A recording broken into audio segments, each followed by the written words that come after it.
নমস্কার, আপনারা শুনছেন রবীন্দ্রনাথ ঠাকুরের ছোট গল্প শাস্তি। প্রথম পরিচ্ছেদ।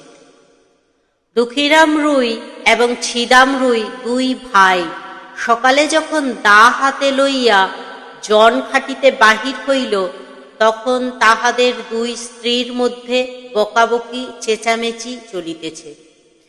কিন্তু প্রকৃতির অন্যান্য নানাবিধ নিত্য কলরবের ন্যায় এই কলহ কোলাহল পাড়াশুদ্ধ লোকের অভ্যাস হইয়া গেছে। তীব্র কণ্ঠস্বর শুনিবা মাত্র লোকে পরস্পরকে বলে, ওই রে, বাঁধিয়া গিয়াছি। অর্থাৎ যেমনটি আশা করা যায় ঠিক তেমনিটি ঘটিয়াছে। আজও স্বভাবের নিয়মের কোনরূপ ব্যত্যয় হয় নাই। প্রভাতে পূর্ব দিকে সূর্য উঠিলে যেমন কেহ কাহার কারণ জিজ্ঞাসা করে না, তেমনি এই কুড়িদের বাড়িতে দুই জায়ের মধ্যে যখন একটা হৈ হৈ পড়িয়া যায়, তখন তাহার কারণ নির্ণয়ের জন্য কাহারও কোনরূপ কৌতূহলের উদ্রেক হয় না। অবশ্য এই কোন্দল আন্দোলন প্রতিবেশীদের অপেক্ষা দুই স্বামীকে বেশি স্পর্শ করিত সন্দেহ নাই, কিন্তু সেটা তাহারা কোনরূপ অসুবিধার মধ্যে গণ্য করিত না। তাহারা দুই ভাই যেন দীর্ঘ সংসার পথ একটা এক্কা গাড়িতে করিয়া চলিয়াছে। দুই দিকের দুই স্প্রিংবিহীন চাকার অবিশ্রাম ছড়ছড় খড়খড় শব্দটাকে জীবন রথযাত্রার একটা বিধিবিহিত নিয়মের মধ্যেই ধরিয়া লইয়াছে। বরঞ্চ ঘরে যেদিন কোনো শব্দমাত্র নাই, সমস্ত থমথম ছমছম করিতেছে, সেদিন একটা আসন্ন অনৈসর্গিক উপদ্রবের আশঙ্কা জন্মিত। সেদিন যে কখন কি হইবে তাহা কেহ হিসাব করিয়া বলিতে পারিত না। আমাদের গল্পের ঘটনা যেদিন আরম্ভ হইল, সেদিন সন্ধ্যার প্রাক্কালে দুই ভাই যখন জন খাটিয়া শ্রান্ত দেহে ঘরে ফিরিয়া আসিল, তখন দেখিল স্তব্ধ গৃহ গম গম করিতেছে। বাহিরেও অত্যন্ত গুমট। দুই প্রহরের সময় খুব এক পশলা বৃষ্টি হইয়া গিয়াছে। এখনো চারিদিকে মেঘ জমিয়াছে, বাতাসের লেশ মাত্র নাই। বর্ষায় ঘরের চারিদিকে জঙ্গল এবং আগাছাগুলা অত্যন্ত বাড়িয়া উঠিয়াছে। সেখান হইতে এবং জলমগ্ন পাটের ক্ষেত হইতে সিক্ত উদ্ভিজের ঘন গন্ধ বাষ্প চতুর্দিকে একটি নিশ্চল প্রাচীরের মতো জমাট হইয়া দাঁড়াইয়া আছে। গোয়ালের পশ্চাৎবর্তী ডোবার মধ্য হইতে ভেক ডাকিতেছে এবং ঝিল্লি রবে সন্ধ্যার নিস্তব্ধ আকাশ একেবারে পরিপূর্ণ। অদূরে বর্ষার পদ্মা নভমেঘচ্ছায়ায় বড় স্থির ভয়ঙ্কর ভাব ধারণ করিয়া চলিয়াছে। শস্যক্ষেত্রের অধিকাংশই ভাঙ্গিয়া লোকালয়ের কাছাকাছি আসিয়া পড়িয়াছে। এমনকি ভাঙনের ধারে দুই চারিটা আম কাঁঠাল গাছের শিকড় বাহির হইয়া দেখা দিয়াছে, যেন তাহাদের নিরুপায় মুষ্টির প্রসারিত অঙ্গুলিগুলি শূন্যে একটা কিছু অন্তিম অবলম্বন আঁকড়িয়া ধরিবার চেষ্টা করিতেছে। দুঃখীরাম এবং ছিদাম সেদিন জমিদারের কাছারি ঘরে কাজ করিতে গিয়াছিল। ওপারের চরে জলি ধান পাকিয়াছে। বর্ষার চর ভাঙ্গিয়া যাইবার পূর্বেই ধান কাটিয়া লইবার জন্য দেশের দরিদ্র লোক মাত্রেই কেহ বা নিজের ক্ষেতে, কেহ বা পাট খাটিতে নিযুক্ত হইয়াছে। কেবল কাছারি হইতে পেয়াদা আসিয়া এই দুই ভাইকে জবরদস্তি করিয়া ধরিয়া লইয়া গেল। কাছারি ঘরে চাল ভেদ করিয়া স্থানে স্থানে জল পড়িতেছিল, তাহাই সারিয়া দিতে এবং গোটা কতক ঝাঁপ নির্মাণ করিতে তাহারা সমস্ত দিন খাটিয়াছে, বাড়ি আসিতে পায় না। কাছারি হইতেই কিঞ্চিত জলপান খাইয়াছে, মধ্যে মধ্যে বৃষ্টিতেও ভিজিতে হইয়াছে, উচিত মতো পাওনা মজুরি পায় নাই, এবং তাহার পরিবর্তে যে সকল অন্যায় কটু কথা শুনিতে হইয়াছে সে তাহাদের পাওনার অনেক অতিরিক্ত। পথের কাদা এবং জল ভাঙিয়া সন্ধ্যাবেলায় বাড়ি ফিরিয়া আসিয়া দুই ভাই দেখিল ছোট যা চন্দরা ভূমিতে আঁচল পাতিয়া চুপ করিয়া পড়িয়া আছে। আজিকার এই মেঘলা দিনের মতো সেও মধ্যাহ্নে প্রচুর অশ্রুবর্ষণ পূর্বক সায়াহ্নের কাছাকাছি ক্ষান্ত দিয়া অত্যন্ত গুমোট করিয়া আছে। আর বড় যা রাধা মুখটা মস্ত করিয়া দাওয়ায় বসিয়াছিল। তাহার 1.5 বৎসরের ছোট ছেলেটি কাঁদিতেছিল। দুই ভাই যখন প্রবেশ করিল, দেখিল উলঙ্গ শিশু প্রাঙ্গণের এক পার্শ্বে চিত হইয়া পড়িয়া ঘুমাইয়া আছে। ক্ষুধিত দুঃখীরাম আর কাল বিলম্ব না করিয়া বলিল, ভাত দে। বড় বউ বারুদের বস্তার স্ফুলিঙ্গ পাতের মতো এক মুহূর্তেই তীব্র কণ্ঠস্বর আকাশ পরিমাণ করিয়া বলিয়া উঠিল, ভাত কোথায় যে ভাত দেব? তুই কি চাল দিয়া গিয়াছিলি? আমি কি নিজে রোজগার করিয়া আনিব? সারাদিনের শ্রান্তি ও লাঞ্ছনার পর অন্নহীন নিরানন্দ অন্ধকার ঘরে প্রজ্বলিত ক্ষুধানলে গৃহিণীর রুক্ষ বচন, বিশেষত শেষ কথাটার গোপন কুৎসিত শ্লেষ দুঃখীরামের হঠাৎ কেমন একেবারেই অসহ্য হইয়া উঠিল। ক্ষুব্ধ ব্যাঘ্রের ন্যায় গম্ভীর গর্জনে বলিয়া উঠিল, কি বললি? বলিয়া মুহূর্তের মধ্যেই দা লইয়া কিছু না ভাবিয়া একেবারে স্থির মাথায় বসাইয়া দিল। রাধা তাহার ছোট জায়ের কোলের কাছে পড়িয়া গেল এবং মৃত্যু হইতে মুহূর্ত বিলম্ব হইল না। চন্দরা রক্তসিক্ত বস্তে কি হল গো বলিয়া চিৎকার করিয়া উঠিল। ছিদাম তাহার মুখ চাপিয়া ধরিল। দুঃখীরাম দা ফেলিয়া মুখে হাত দিয়া হতবুদ্ধির মতো ভূমিতে বসিয়া পড়িল। ছেলেটা জাগিয়া উঠিয়া ভয়ে চিৎকার করিয়া কাঁদিতে লাগিল। বাহিরে তখন পরিপূর্ণ শান্তি। রাখাল বালক গরু লইয়া গ্রামে ফিরিয়া আসিতেছে। পরপারের চরে যাহারা নূতন পক্ক ধান কাটিতে গিয়াছিল, তাহারা 5-7 জনে এক একটি ছোট নৌকায় এ পারে ফিরিয়া পরিশ্রমের পুরস্কার 2-4 আঁটি ধান মাথায় লইয়া প্রায় সকলেই নিজ নিজ ঘরে আসিয়া পৌঁছিয়াছে।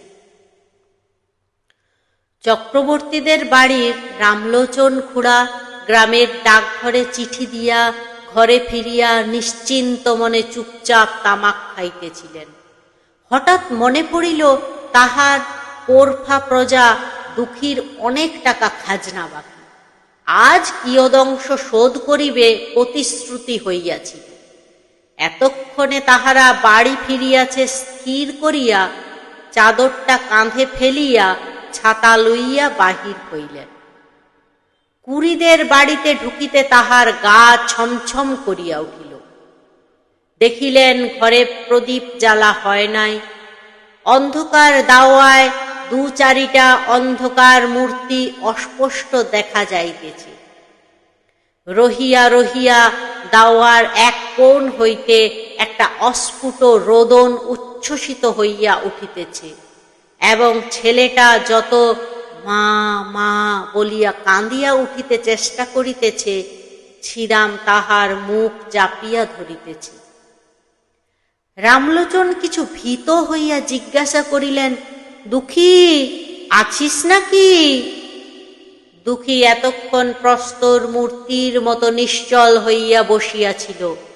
তাহার নাম ধরিয়া ডাকিবা মাত্র একেবারে অবোধ বালকের মতো উচ্ছ্বসিত হইয়া কাঁদিয়া পড়িল। ছিদাম তাড়াতাড়ি দাওয়া হইতে অঙ্গনে নামিয়া চক্রবর্তীর নিকটে আসিল। চক্রবর্তী জিজ্ঞাসা করিলেন, মাগিরা বুঝি ঝগড়া করিয়া বসিয়া আছে? আজ তো সমস্ত দিনই চিৎকার শুনিয়াছি। এতক্ষণ ছিদাম কিং কর্তব্য কিছুই ভাবিয়া উঠিতে পারে নাই। নানা অসম্ভব গল্প তাহার মাথায় উঠিতেছিল। আপাতত স্থির করিয়াছিল, রাত্রি কিঞ্চিত অধিক হইলে মৃতদেহ কোথাও সরাইয়া ফেলিবে। ইতিমধ্যে যে চক্রবর্তী আসিয়া উপস্থিত হইবে এ সে মনেও করে নাই। ফস করিয়া কোনো উত্তর যোগাইল না, বলিয়া ফেলিল, হাঁ, আজ খুব ঝগড়া হইয়া গিয়াছে। চক্রবর্তী দাওয়ার দিকে অগ্রসর হইবার উপক্রম করিয়া বলিল, কিন্তু সেজন্য দুঃখী কাঁদে কেন রে? ছিদাম দেখিল আর রক্ষা হয় না, হঠাৎ বলিয়া ফেলিল, ঝগড়া করিয়া ছোট বউ বড় বউয়ের মাথায় এক দায়ের কোপ বসাইয়া দিয়াছে। উপস্থিত বিপদ ছাড়া যে আর কোনো বিপদ থাকিতে পারে এ কথা সহজে মনে হয় না। ছিদাম তখন ভাবিতেছিল, ভীষণ সত্যের হাত হইতে কি করিয়া রক্ষা পাইব। মিথ্যা যে তদপেক্ষা ভীষণ হইতে পারে তাহা তাহার জ্ঞান হইল না। রামলোচনের প্রশ্ন শুনিবা মাত্র তাহার মাথায় তৎক্ষণাৎ একটা উত্তর যোগাইল এবং তৎক্ষণাৎ বলিয়া ফেলিল। রামলোচন চমকিয়া উঠিয়া কহিল, হ্যাঁ, বলিস কি, মরে নাই তো? ছিদাম কহিল, মরিয়াছে বলিয়া চক্রবর্তীর পা জড়াইয়া ধরিল। চক্রবর্তী পালাইবার পথ পায় না। ভাবিল, রাম রাম, সন্ধেবেলায় এ কি বিপদেই পড়িলাম। আদালতে সাক্ষ্য দিতে দিতেই প্রাণ বাহির হইয়া পড়িবে। ছিদাম কিছুতেই তাহার পা ছাড়িল না, কহিল, দাদা ঠাকুর, এখন আমার বউকে বাঁচাইবার কি উপায় করি? মামলা মোকদ্দমার পরামর্শে রামলোচন সমস্ত গ্রামের প্রধান মন্ত্রী ছিলেন। তিনি একটু ভাবিয়া বলিলেন, দেখ, ইহার এক উপায় আছে। তুই এখনই থানায় ছুটিয়া যা, বলগে তোর বড় ভাই দুঃখী সন্ধ্যাবেলায় ঘরে আসিয়া ভাত চাহিয়াছিল। ভাত প্রস্তুত ছিল না বলিয়া স্ত্রীর মাথায় দা বসাইয়া দিয়াছি। আমি নিশ্চয়ই বলিতেছি, এ কথা বলিলে ছুরিটা বাঁচিয়া যাইবে। ছিদামের কণ্ঠ শুষ্ক হইয়া আসিল। উঠিয়া কহিল, ঠাকুর, বউ গেলে বউ পাইব, কিন্তু আমার ভাই ফাঁসি গেলে তো আর ভাই পাইব না। কিন্তু যখন নিজের স্ত্রীর নামে দোষারোপ করিয়াছিল তখন এ সকল কথা ভাবে নাই। তাড়াতাড়িতে একটা কাজ করিয়া ফেলিয়াছে। এখন অলক্ষিতভাবে মন আপনার পক্ষে যুক্তি এবং প্রবোধ সঞ্চয় করিতেছে। চক্রবর্তীও কথাটা যুক্তিসঙ্গত বোধ করিলেন। কহিলেন, তবে যেমনটি ঘটিয়াছে তাই বলিস, সকল দিক রক্ষা করা অসম্ভব। বলিয়া রামলোচন অবিলম্বে প্রস্থান করিল এবং দেখিতে দেখিতে গ্রামে রাষ্ট্র হইল যে পুরীদের বাড়ির চন্দরা রাগারাগি করিয়া তাহার বড় জায়ের মাথায় দা বসাইয়া দিয়াছে। বাঁধ ভাঙিলে যেমন জল আসে, গ্রামের মধ্যে তেমনি হু হু শব্দে পুলিশ আসিয়া পড়িল। অপরাধী এবং নিরপরাধী সকলেই বিষম উদ্বিগ্ন হইয়া উঠিল। দ্বিতীয় পরিচ্ছেদ। ছিদাম ভাবিল, এ যে পথ কাটিয়া ফেলিয়াছি সেই পথেই চলিতে হইবে। সে চক্রবর্তীর কাছে নিজ মুখে এক কথা বলিয়া ফেলিয়াছে, সে কোথা গা শুদ্ধ রাষ্ট্র হইয়া পড়িয়াছে। এখন আবার আর একটা কিছু প্রকাশ হইয়া পড়িলে কি জানি কি হইতে কি হইয়া পড়িবে, সে নিজেই কিছু ভাবিয়া পাইল না। মনে করিল কোনো মতে সে কথাটা রক্ষা করিয়া তাহার সহিত আর 5টা গল্প জুড়িয়া স্ত্রীকে রক্ষা করা ছাড়া আর কোনো পথ নাই। ছিদাম তাহার স্ত্রী চন্দরাকে অপরাধ নিজ স্কন্ধে লইবার জন্য অনুরোধ করিল। সে তো একেবারে বজ্রাহত হইয়া গেল। ছিদাম তাহাকে আশ্বাস দিয়া কহিল, যাহা বলিতেছি তাই কর, তোর কোনো ভয় নাই, আমরা তোকে বাঁচাইয়া দিব। আশ্বাস দিল বটে, কিন্তু গলা শুকাইল, মুখ পাংশুবর্ণ হইয়া গেল। চন্দরার বয়স 17-18 অধিক হইবে না। মুখখানি হৃষ্টপুষ্ট, গোলগাল। শরীরটি অনতি দীর্ঘ, 8-60, সুস্থ সবল। অঙ্গ প্রত্যঙ্গের মধ্যে এমন একটি সৌষ্ঠব আছে যে চলিতে ফিরিতে, নড়িতে চড়িতে দেহের কোথাও যেন কিছু বাধে না। একখানি নতুন তৈরি নৌকার মতো, বেশ ছোট এবং সুডোল, অত্যন্ত সহজে সরে এবং তাহার কোথাও কোনো গ্রন্থি শিথিল হইয়া যায় না। পৃথিবীর সকল বিষয়েই তাহার একটা কৌতুক এবং কৌতূহল আছে।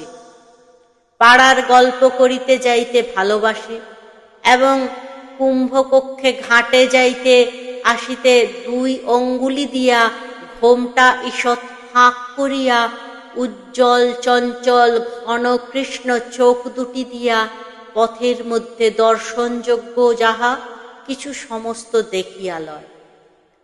বড় বউ ছিল ঠিক তার উল্টো, অত্যন্ত এলোমেলো, ঢিলেঢালা, আগোছালো। মাথার কাপড়, কোলের শিশু, ঘরকন্যার কাজ কিছুই সে সামলাইতে পারিত না।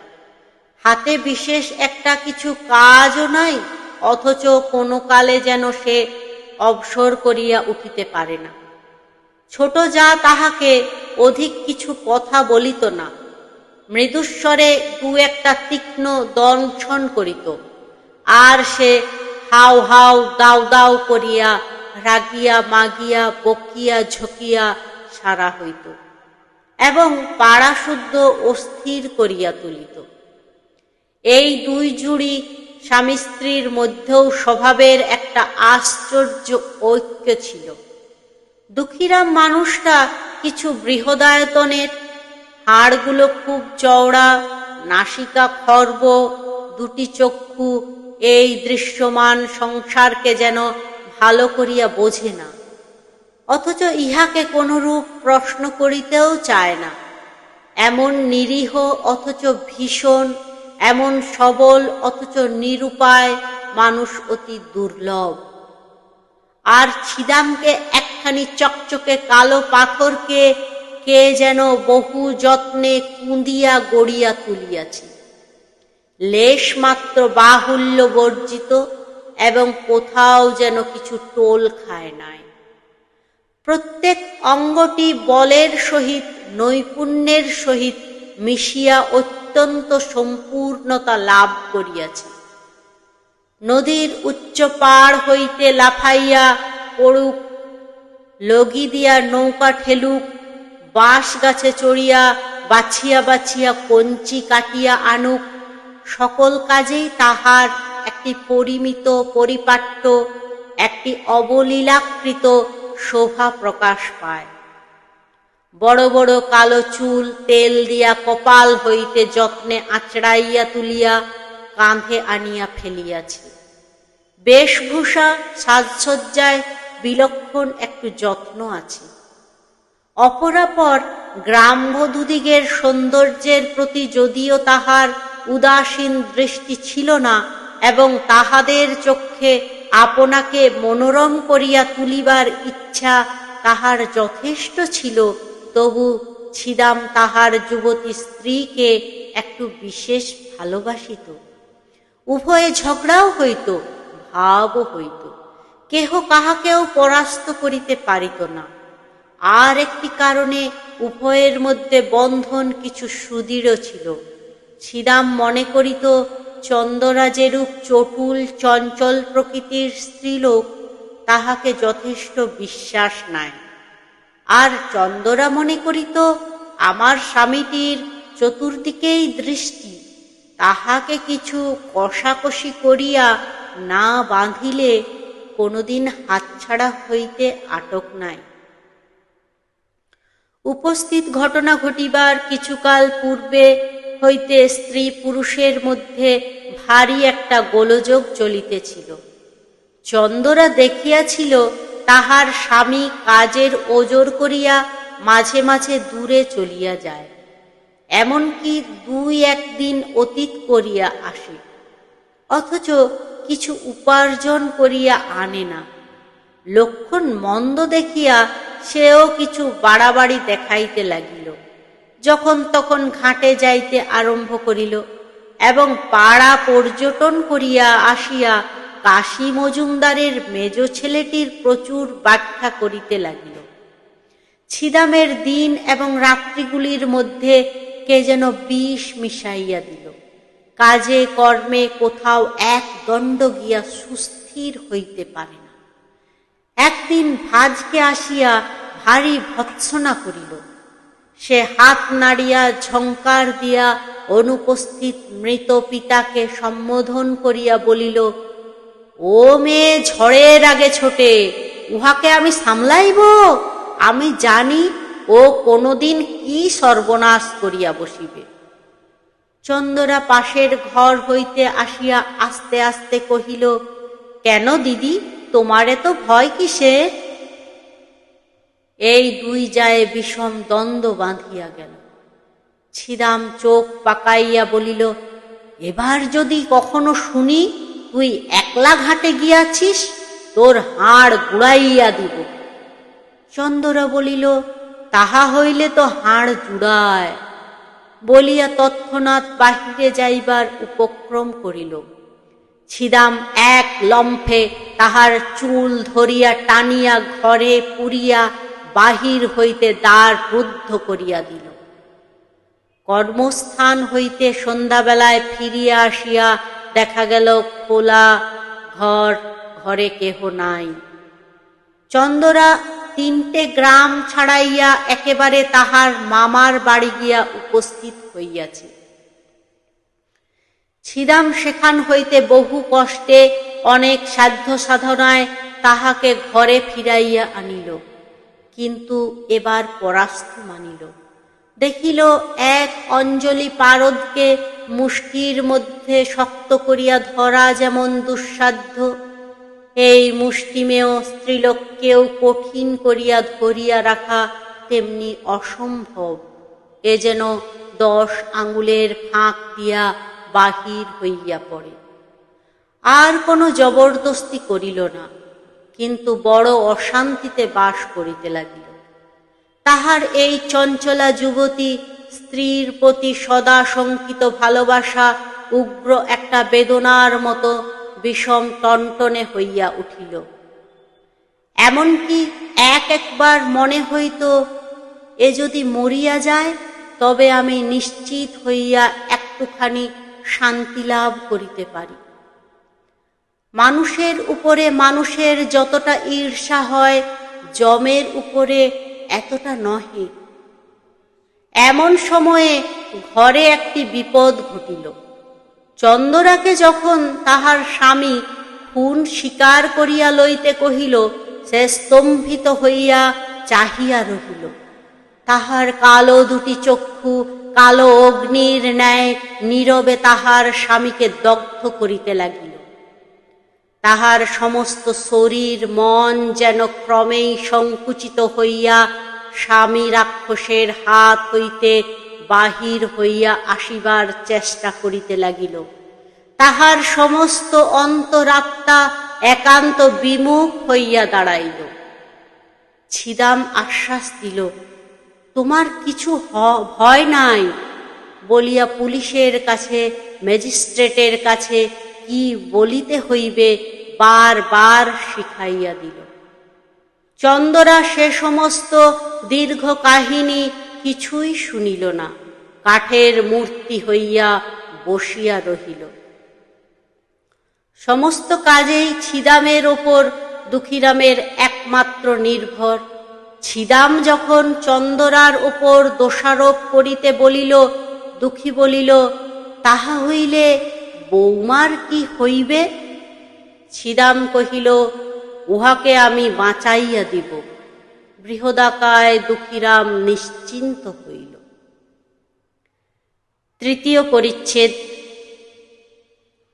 ছিদাম তাহার স্ত্রীকে শিখাইয়া দিয়াছিল যে, তুই বলিস বড়জা আমাকে বটি লইয়া মারিতে আসিয়াছিল, আমি তাহাকে দা লইয়া ঠেকাইতে গিয়া হঠাৎ কেমন করিয়া লাগিয়া গিয়াছি।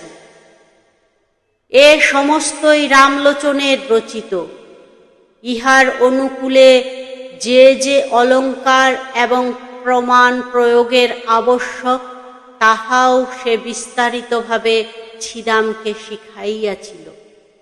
পুলিশ আসিয়া তদন্ত করিতে লাগিল।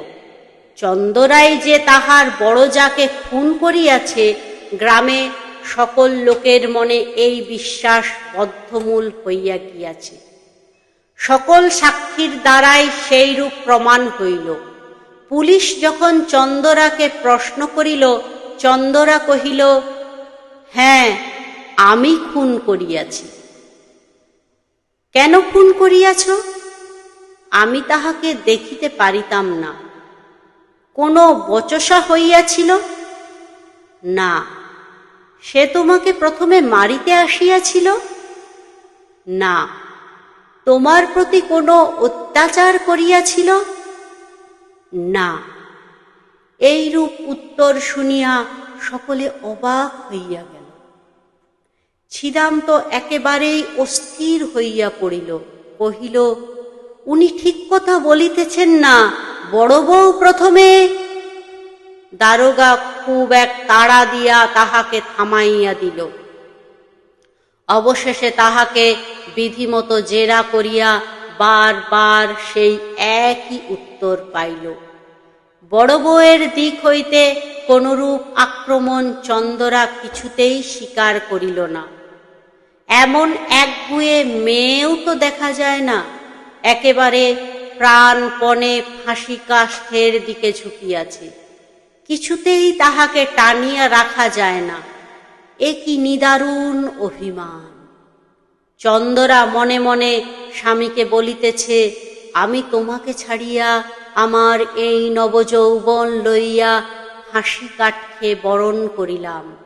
আমার ইহজন্মের শেষ বন্ধন তাহার সহিত।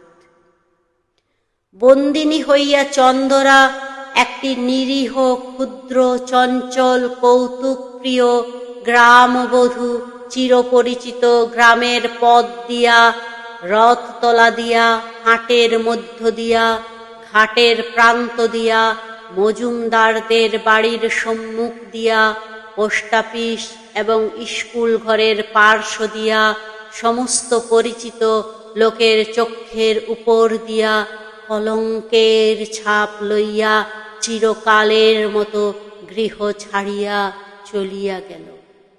এক পাল ছেলে পিছন পিছন চলিল এবং গ্রামের মেয়েরা তাহার সই সাঙ্গাতারা কেহ ঘোমটার ফাঁক দিয়া, কেহ দ্বারের প্রান্ত হইতে, কেহ বা আড়ালে দাঁড়াইয়া পুলিশ চালিত চন্দরাকে দেখিয়া লজ্জায়, ঘৃণায়, ভয়ে কণ্টকিত হইয়া উঠিল। ডেপুটি ম্যাজিস্ট্রেটেরও কাছে চন্দরা দোষ স্বীকার করিল এবং খুনের সময় বড় বউ যে তাহার প্রতি কোনরূপ অত্যাচার করিয়াছিল তাহা প্রকাশ হইল না। কিন্তু সেদিন ছিদাম সাক্ষ্যস্থলে আসিয়াই একেবারে কাঁদিয়া জোড় হস্তে কহিল, দোহাই হুজুর, আমার স্ত্রীর কোনো দোষ নাই। হাকিম ধমক দিয়া তাহার উচ্ছ্বাস নিবারণ করিয়া তাহাকে প্রশ্ন করিতে লাগিলেন। সে একে একে সত্য ঘটনা প্রকাশ করিল।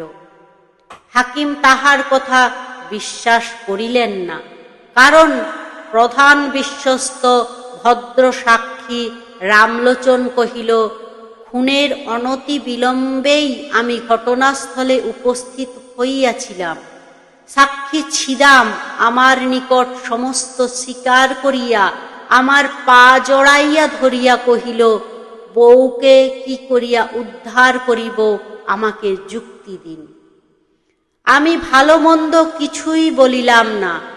সাক্ষী আমাকে বলিল, আমি যদি বলি আমার বড় বউ ভাত চাহিয়া ভাত পায় নাই বলিয়া রাগের মাথায় স্ত্রীকে মারিয়াছে, তাহা হইলে কি রক্ষা পাইবে? আমি বলিলাম, খবরদার হারামজাদা, আদালতে এক বর্ণও মিথ্যা বলিস না, এত বড় মহাপাপ আর নাই, ইত্যাদি। রামলোচন প্রথমে চন্দরাকে রক্ষা করিবার উদ্দেশ্যে অনেকগুলো গল্প বানাইয়া তুলিয়াছিল, কিন্তু যখন দেখিল চন্দরা নিজে বাঁকিয়া দাঁড়াইয়াছে, তখন ভাবিল, ওরে বাপরে, শেষকালে কি মিথ্যা সাক্ষ্যের দায়ে পড়িব? যেটুকু জানি সেইটুকু বলা ভালো। এই মনে করিয়া রামলোচন যাহা জানে তাহাই বলিল, বরঞ্চ তাহার চেয়েও কিছু বেশি বলিতে ছাড়িল না। ডেপুটি ম্যাজিস্ট্রেট সেশনে চালান দিলেন। ইতিমধ্যে চাষবাস, হাটবাজার, হাসি কান্না, পৃথিবীর সমস্ত কাজ চলিতে লাগিল, এবং পূর্ব বৎসরের মতো নবীন ধান্য ক্ষেত্রে শ্রাবণের অবিরল বৃষ্টিধারা বর্ষিত হইতে লাগিল। পুলিশ আসামি এবং সাক্ষী লইয়া আদালতে হাজির। সম্মুখবর্তী মুন্সেফের কোর্টে বিস্তর লোক নিজ নিজ মোকদ্দমার অপেক্ষায় বসিয়া আছে। রন্ধনশালার পশ্চাৎবর্তী একটি ডোবার অংশ বিভাগ হইতে লইয়া কলিকাতা হইতে এক উকিল আসিয়াছে, এবং তদুপলক্ষে বাদীর পক্ষে ৩৯ জন সাক্ষী উপস্থিত আছে। কত শত লোক আপন আপন কড়াগণ্ডা হিসাবের চুলচেরা মীমাংসা করিবার জন্য ব্যগ্র হইয়া আসিয়াছে। জগতে আপাতত তদপেক্ষা গুরুতর আর কিছুই উপস্থিত নাই, এইরূপ তাহাদের ধারণা। ছিদাম বাতায়ন হইতে এই অত্যন্ত ব্যস্ত সমস্ত প্রতিদিনের পৃথিবীর দিকে এক দৃষ্টে চাহিয়া আছে। সমস্তই স্বপ্নের মতো বোধ হইতেছে। কম্পাউন্ডের বৃহৎ বট গাছ হইতে একটি কোকিল ডাকিতেছে। তাহাদের কোনরূপ আইন আদালত নাই। চন্দরা জজের কাছে কহিল, ওগো সাহেব, এক কথা আর বারবার কতবার করিয়া বলিব? জজ সাহেব তাহাকে বুঝাইয়া বলিলেন, তুমি যে অপরাধ স্বীকার করিতেছ, তাহার শাস্তি কি জানো? চন্দরা কহিল, না। জজ সাহেব কহিলেন, তাহার শাস্তি ফাঁসি। চন্দরা কহিল, ওগো, তোমার পায়ে পড়ি, তাই দাও না সাহেব, তোমাদের যাহা খুশি করো, আমার তো আর সহ্য হয় না। তখন ছিদামকে আদালতে উপস্থিত করিল। চন্দনা মুখ ফিরাইল। জজ কহিলেন, সাক্ষীর দিকে চাহিয়া বলো, এ তোমার কে হয়? চন্দরা দুই হাতে মুখ ঢাকিয়া কহিল, ও আমার স্বামী হয়। প্রশ্ন হইল, ও তোমাকে ভালোবাসে না? উত্তর, ভারী ভালোবাসে। প্রশ্ন, তুমি উহাকে ভালোবাসো না? উত্তর, খুব ভালোবাসি। ছিদামকে যখন প্রশ্ন হইল, ছিদাম কহিল, আমি খুন করিয়াছি। কেন? ছিদাম, ভাত চাহিয়াছিলাম, বড় বউ ভাত দেয় নাই। দুঃখীরাম সাক্ষ্য দিতে আসিয়া মূর্ছিত হইয়া পড়িল। মূর্ছা ভঙ্গের পর উত্তর করিল, সাহেব, খুন আমি করিয়াছি। কেন? ভাত চাহিয়াছিলাম, ভাত দেয় নাই। বিস্তর জেরা করিয়া এবং অন্যান্য সাক্ষ্য শুনিয়া জজ সাহেব স্পষ্ট বুঝিতে পারিলেন ঘরের স্ত্রীলোককে ফাঁসির অপমান হইতে বাঁচাইবার জন্য ইহারা দুই ভাই অপরাধ স্বীকার করিতেছে। কিন্তু চন্দরা পুলিশ হইতে সেশন আদালত পর্যন্ত বরাবর এক কথা বলিয়া আসিতেছে, তাহার কথার তিল মাত্র নড়চড় হয় নাই। দুইজন উকিল স্বেচ্ছা প্রবৃত্ত হইয়া তাহাকে প্রাণদণ্ড হইতে রক্ষা করিবার জন্য বিস্তর চেষ্টা করিয়াছে, কিন্তু অবশেষে তাহার নিকট পরাস্ত মানিয়াছে। যেদিন একরত্তি বয়সে একটা কালো কালো ছোটখাটো মেয়ে তাহার গোল গোল মুখটি লইয়া খেলার পুতুল ফেলিয়া বাপের ঘর হইতে শ্বশুর ঘরে আসিল, সেদিন রাত্রে শুভলগ্নের সময় আজিকার দিনের কথা কে কল্পনা করিতে পারিত? তাহার বাপ মরিবার সময় এই বলিয়া নিশ্চিন্ত হইয়াছিল যে যাহা হোক আমার মেয়েটির একটি সদ্গতি করিয়া গেলাম। জেলখানায় ফাঁসির পূর্বে দয়ালু সিভিল সার্জন চন্দরাকে জিজ্ঞাসা করিল, কাহাকেও দেখিতে ইচ্ছা করো? চন্দরা কহিল, একবার আমার মাকে দেখিতে চাই। ডাক্তার কহিল, তোমার স্বামী তোমাকে দেখিতে চায়, তাহাকে কি ডাকিয়া দিব? চন্দরা কহিল, মরণ। নমস্কার, এতক্ষণ শুনছিলেন রবীন্দ্রনাথ ঠাকুরের ছোট গল্প শাস্তি। আমার গল্প পাঠ যদি আপনাদের ভালো লেগে থাকে তাহলে অবশ্যই আমার চ্যানেলটি সাবস্ক্রাইব করুন এবং গল্পটি লাইক ও শেয়ার করুন, আর আপনাদের গুরুত্বপূর্ণ মন্তব্য অবশ্যই লিখে জানাবেন। নমস্কার।